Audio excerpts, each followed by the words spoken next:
apakah dari pelemahan rupiah ini bisa dikatakan bahwa ini juga akan berdampak terhadap penyempitan ruang fiskal? Ini bahasanya tuh serius banget, penyempitan ruang fiskal. Mungkin kalau bahasa netizen, apakah ini akan menambah hutang negara Indonesia terhadap luar negeri? Mau dijawab? Silakan Mas Ai. Iya, jadi salah satu faktor yang membuat rupiah melemah sekarang ini juga karena banyak hutang Indonesia yang jatuh tempo. Jadi kebutuhan dolarnya juga tinggi nih. Makanya ini juga jadi satu indikasi yang membuat tadi juga dari Apindo bilang kan masih memprediksi akan melemah. Dan kayaknya sih memang bakal melemah karena kebutuhan utang jatuh tempo Indonesia juga cukup besar di tahun depan kan.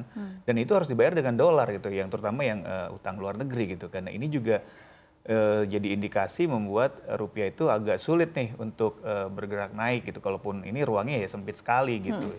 Memang harus ada stimulus-stimulus atau insentif-insentif lain sih yang harus diberikan oleh pemerintah atau mungkin oleh BI gitu ya untuk membuat rupiah ini bisa kembali kuat gitu. Atau mungkin ada produk-produk baru gitu ya yang bisa menarik dolar atau mungkin kebijakan-kebijakan yang sifatnya menguntungkan rupiah gitu, apapun itu. Nanti mungkin kita harus menunggu gitu ya dari sisi pemerintah maupun dari bank sentral itu sendiri gitu.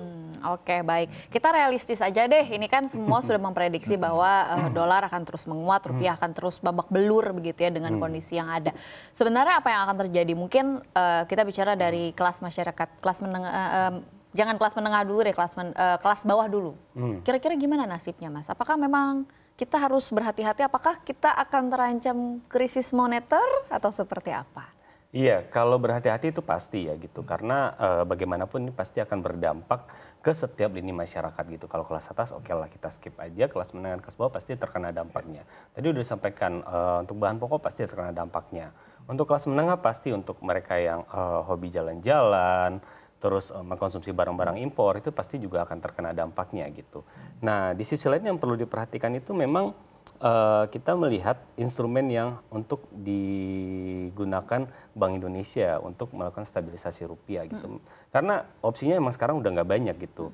Either mereka menaikkan suku bunga acuan yang pasti yaitu pasti akan mengkontraksi perekonomian atau mereka memperketat lalu lintas devisa atau mereka melepas saja rupiah ini selemah mungkin gitu. Tricky gitu ya? Iya, jadi nggak terlalu banyak ruang geraknya gitu.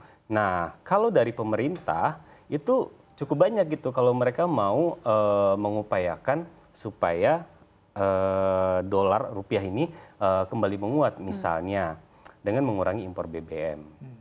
Ya, kan kita tahu ada program B30, B40. Kalau konsumsi impor BBM semakin sedikit itu artinya likuiditas dolar itu nggak kemakan untuk impor BBM, itu kan pasti. Terus utang dalam falas itu juga mungkin perlu dikurangi gitu. Jadi banyak hal-hal yang bisa dilakukan pemerintah supaya rupiah ini tidak terlalu melemah. Karena kalau ini terlalu melemah ya ditambah dengan berbagai isu kayak PPN, pajak kendaraan bermotor dan lain-lain, itu pasti akan sangat memukul ke depannya. Oke, baik. Ya udah kalau gitu nih pertanyaan terakhir deh buat Mas Ai, karena dari tadi soalnya ininya buruk-buruk banget gitu. Jadi kita harus ngapain sih Mas Ai sebenarnya di tahun 2025? Apakah ya itu tadi kita harus menahan dulu kah?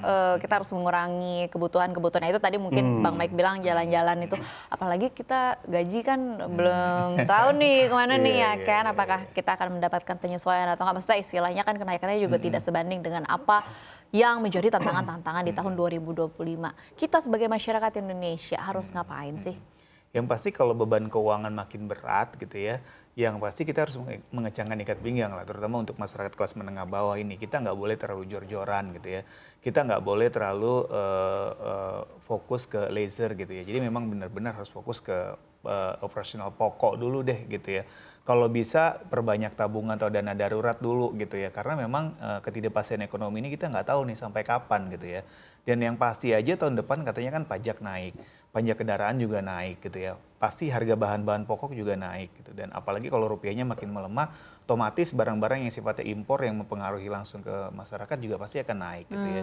Jadi kalau kita terlalu gampang mengeluarkan uang gitu, apalagi untuk hal-hal yang sifatnya latte faktor gitu ya, yang konsumtif gitu, ini bahaya juga gitu. Jangan sampai nanti tabungannya habis. Kalau sekarang udah seret tidak mulai nih tabungan seret gitu kan. benar. Investasi udah nggak ada. Kalau tahun 2024 mantap, makan tabungan. Iya, ntar lama-lama jual aset nggak ada, jual kan, Amit-amit, udah kan. jangan sampai. Jadi jangan sampai hal itu terjadi. Jadi memang benar-benar harus sangat hati-hati dalam mengelola keuangan. Benar-benar kalau yang sifatnya konsumtif, kalau bisa sangat dikurangi atau mungkin dihilangkan gitu ya, kalau memang bisa dihilangkan.